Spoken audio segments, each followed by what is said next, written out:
There it is. There's a nice fellow who brought it. Hey, I'm Steve. And I'm Matt. And we are not mechanics. But what we are is driven to get this job done.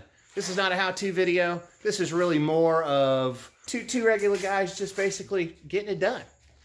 And that's it. That's it. And we don't know what we're doing, but we're going to do it anyway. All right, the time has come. We are back to the Ram 1500. And Matt has acquired this brand spanking new remanufactured 3.7. Yeah, I said 3.7, but that's okay. So we're going to go after valve covers. All right, so we've put our seal in, and Matt is going to clean the surface really good. He is.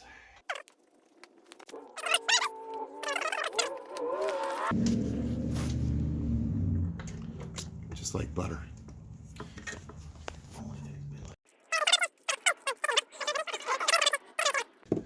All right, we're getting ready to do the camshaft position sensor. On the right side in the front. Fuck the hole in. Oh, look at that. All right, done. Although we need to find the bolt. We found the bolt. It's metric. All right, got both valve covers on.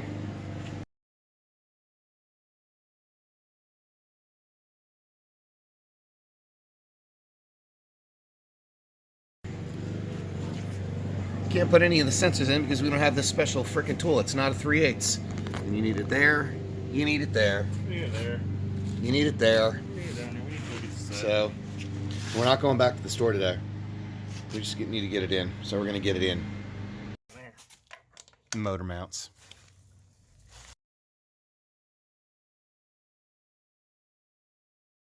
Yep. You got any words? It's gonna be a good day. I've been waiting for this for a long damn time. All right, here we go. All right.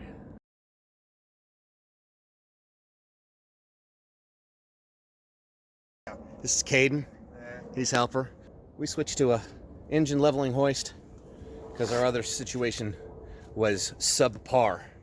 Take two.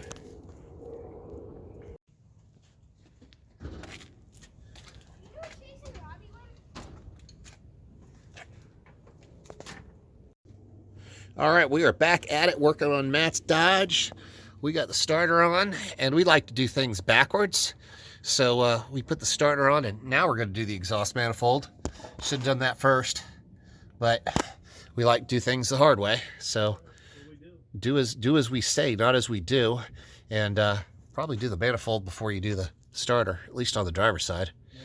All right, as previously mentioned, we decided to do it the hard way, but the driver's side exhaust manifold is on, the starter's on, and now I'm going over to the passenger side. All right, so we had a pretty good day. Got the exhaust manifolds on, got the starter on, and we got to call it quits because family duty calls.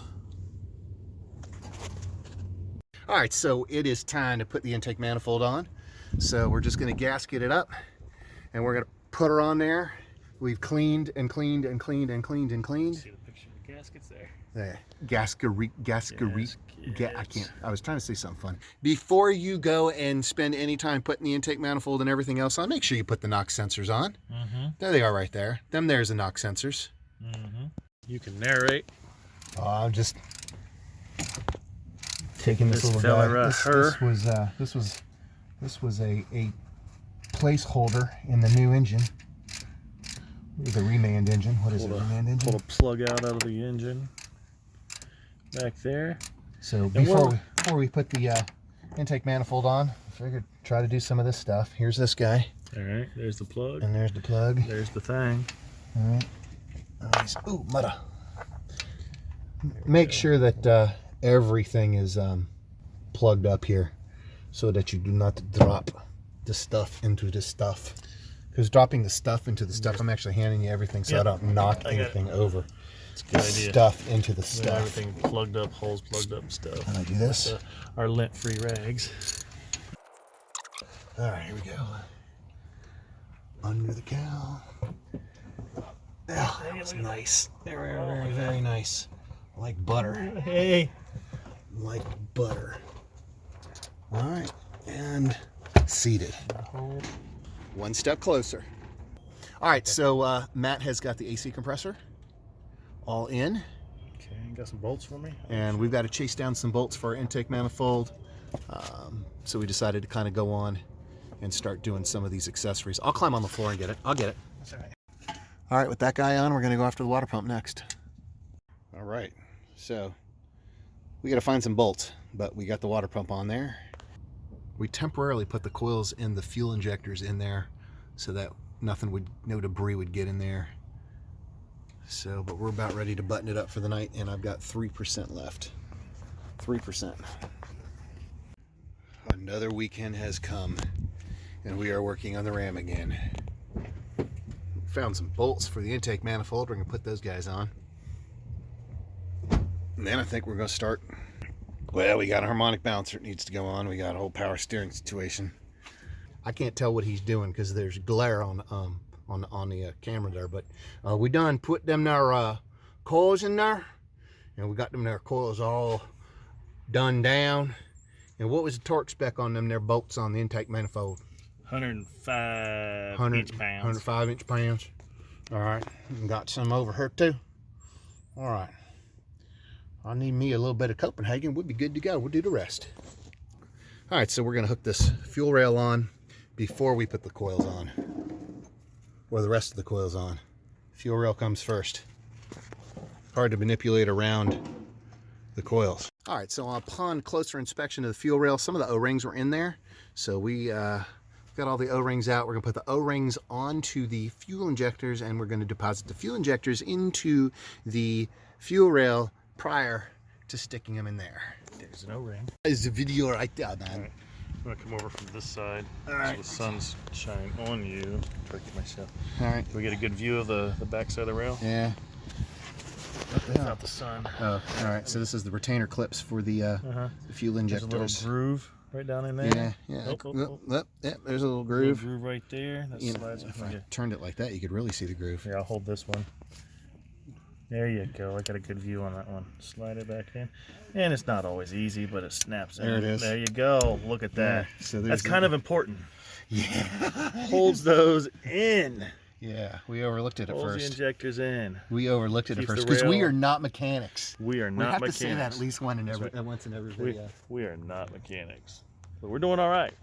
Fuck yeah. Like we didn't do this one right. The first one.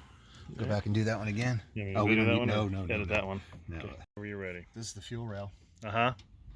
This is the fuel rail. We got to put the fuel rail back in, and it makes for an easier time if the front coils are out.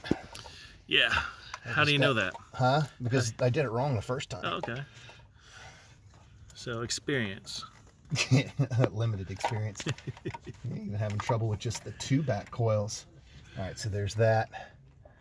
And Just get them all set in place. Uh-huh. I'm trying to see if I can get a view for the viewers to view. we don't get any viewers. What are you talking about? No viewers. There's no stinking people watching this video. Hey, guess what? Now the bolts make a hell of a lot more sense. Yeah. Yeah. All we need is 4 bolts. Bolts. Not bolts. Oh, Yeah, bolts. They're in bolts this are bag. in that. Yeah, they're in that bag. Yeah. Them Look how there's Look how we labeled it. Can we show them that? fuel rail. Fuel rail. All right, I don't want to drop anything into the coils. Coil things. All right, so this is where you gotta be careful. Oh, I don't even want to hold any of them. All right. Don't drop anything into the coil slots. It doesn't hurt to have a magnetic bowl for your bolts and nuts and small things. Recommend that. Steve might put the link down in the bottom of the video. He said nuts. He said, hold my nuts. And I've got I clean, bet our viewers, clean nuts, I don't 2 know, clean ones. Are people who watch this channel old enough to remember Beavis and Butthead? I don't know. These sure. things are. Getting the best view I can over your shoulder. You know, let me do this. I got it. I just. What do you want? What do you Basically, we're just pulling the pigtail up. Yeah. That's all.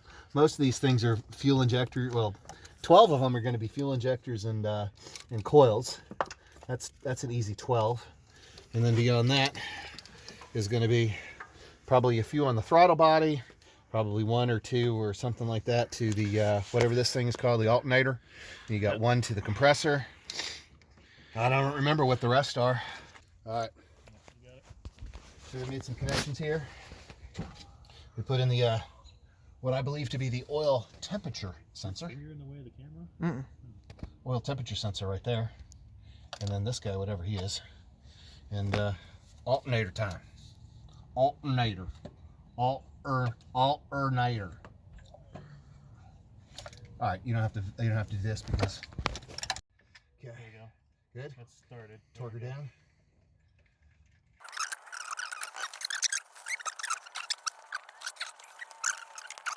Oh, that's in? I think so. All right. That's a 15.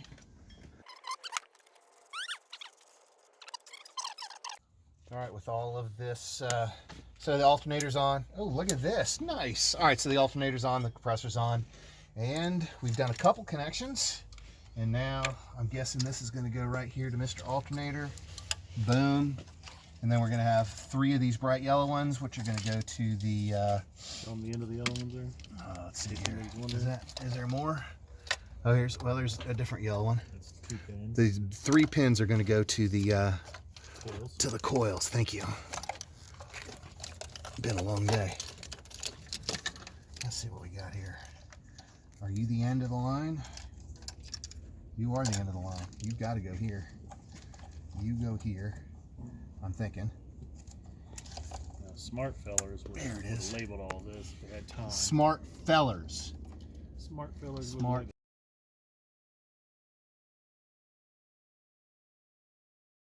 Yeah, you good? All right, so we've got some more connections. This guy goes here, like that. This guy goes here, like this. All right, so that's that. This is gonna go, let's see here. I need a 4 and a 2. You're the 2.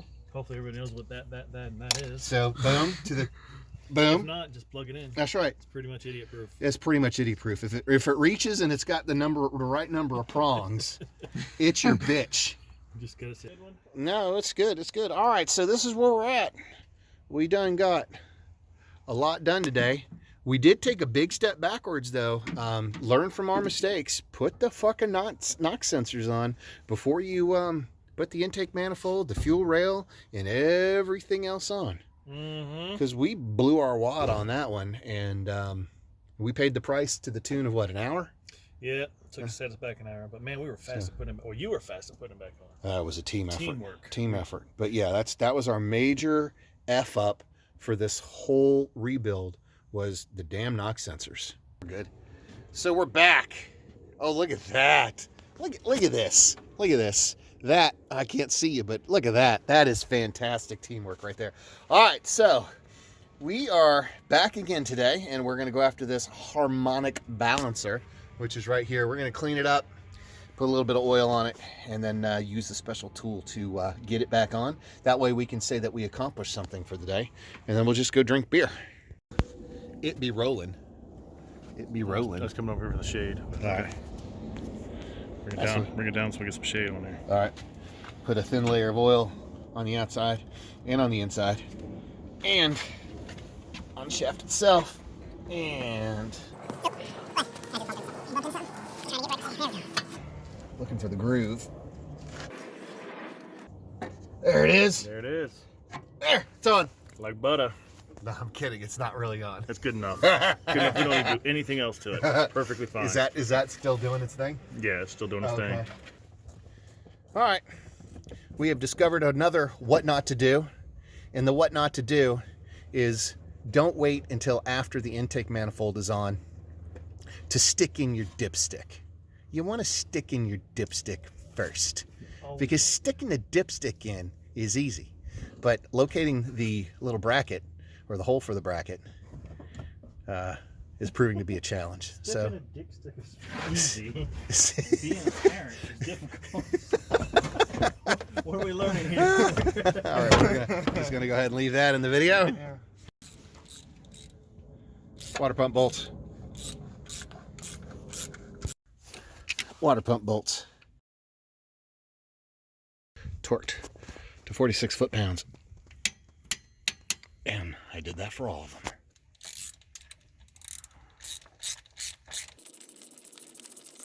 All right, so last night after it got dark, we went ahead and put on the power steering pulley and the power steering reservoir, and we got a couple more of these pulleys on. So that's where we are as of today.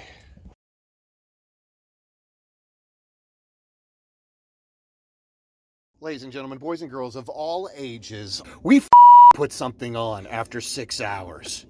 We put the power steering pump on. 6 hours, 2 junkyards, 2 auto parts stores, and we have put 3 bolts on today. Oh, I'm sorry, 5 bolts. 5. All right? Woohoo. Is it not beautiful or what? All right, because this is a 6-speed manual transmission, we've got a master-slave situation. So this is the master cylinder right here, and the slave is hooked into the back of the bell housing. And if you are interested in a exhaustingly detailed explanation of that, I will link to that video in the description of this video. All right, so we put some stuff on here that's real easy. The oil filler cap thing, 4 bolts. We put the thermostat on. It's 2 bolts. What else did we do? We made some connections up here. Oh yeah, well we're starting to work on some of the evap stuff and some of the cooler lines. Those guys are hooked up. Maybe get this pulley put in here. We gotta put the pulley put in there. Oh, we did the power steering hard line over yonder. We put this bracket in. All right, so we got the throttle taken care of there, and then that guy back there and his buddy over there are taken care of. There's the throttle. We got the fuel hooked up here. And then this guy right here. Both of those lines are taken care of.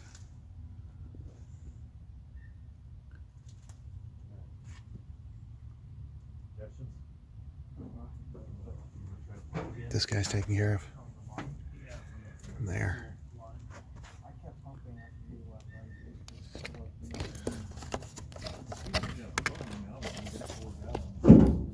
To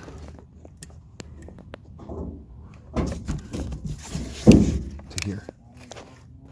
No, but we slipped off. Huh? Yeah, I'm gonna try these vice grips one more time. Don't grip too hard because you pinch that. Oh yeah. You pinch that metal tubing and then have to replace the whole tubing. Oh yeah. That's why I kind of decided not to go with it. Oh yeah, but the vice grips, they only squeeze on 2 sides, and that leaves an open hole. Yep.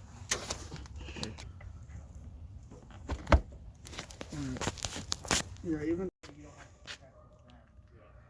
Well, we learned that this year, and I told them right now you're where you just Sensors for the bottles. You'll never be at that level because You don't have enough time. Got to go to the top of the alternator. your time, okay? I'm gonna show up. So when he left, I told my class, hey, I'll be here Tuesday, Wednesday, or Thursday. 1 to 3 days. All right, so a little bit more progress. Get the fan on. And the belt on. Airbox, I don't know if that was on last time or not, but we're damn close. We are damn close. Got to do the exhaust. Obviously it needs a radiator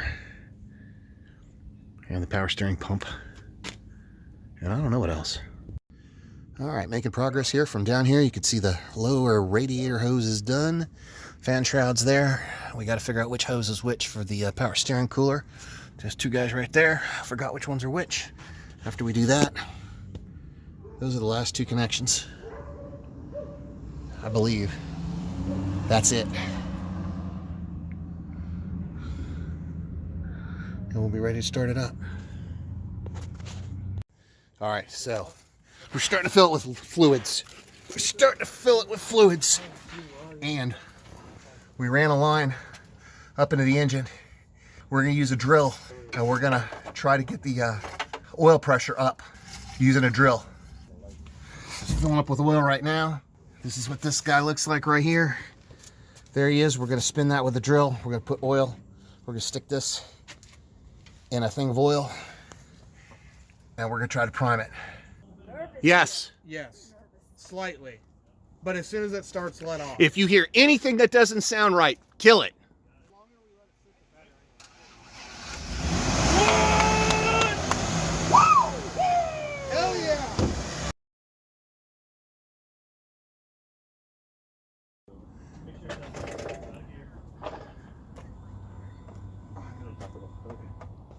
Nothing. You're turning the key all the way? All the way, brother. Let's go. Yep. You're live. You live? Yeah. Nothing. Mother trucker. All right, so we can't get the starter to start no matter what we do. So we bought a brand new starter and it works. We bench tested and everything like that. So we did a continuity test between where the plug plugs into the starter and right here. Did we have continuity there? We did. We had, okay, yeah, we had continuity between here and the starter itself, but this guy plugs into him. We did not have continuity between here and The clutch switch. that's right, the clutch switch. So we trace the yellow line, and the yellow line disappears into this thing right there. And if we look at, where's the schematic? So this is the wiring diagram that we were looking for to try and figure out what the problem was. So here's the clutch interlock switch. All right. So here's the clutch interlock switch, and we traced that wire back for a little while. And then here is the starter motor with its signal wire, and we traced it back for a little while, and we noticed that they both run into a starter motor relay, which we eventually found. And that is, and there it is right there. All right, so we're gonna get that guy off and we're gonna test him. Go.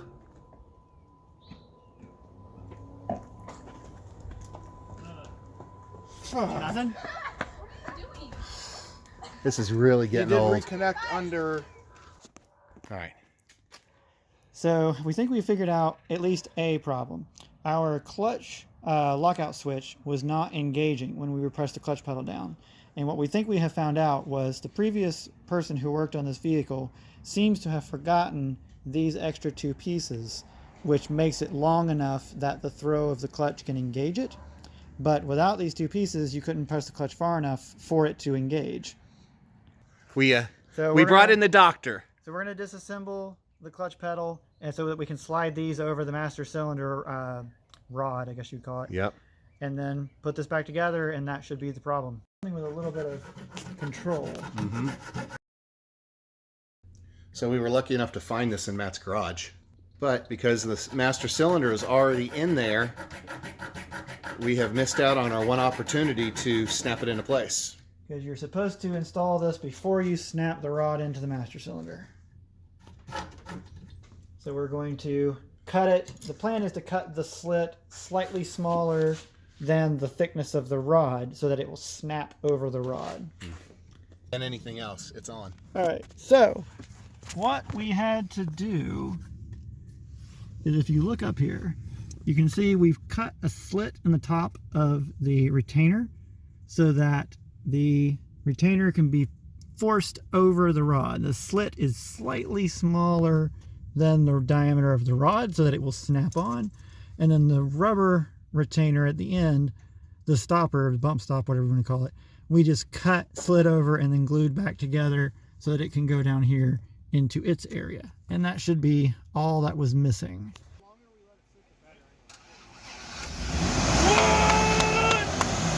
Hell yeah! Nice! Thank you for coming over. Woo!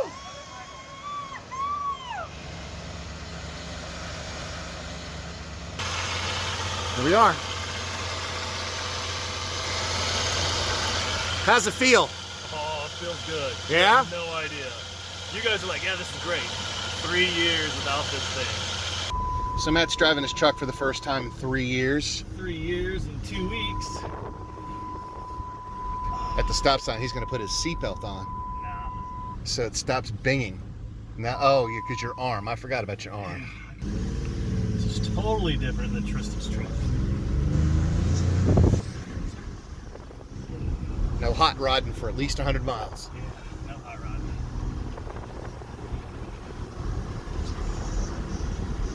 I know that it could still, take off with that power.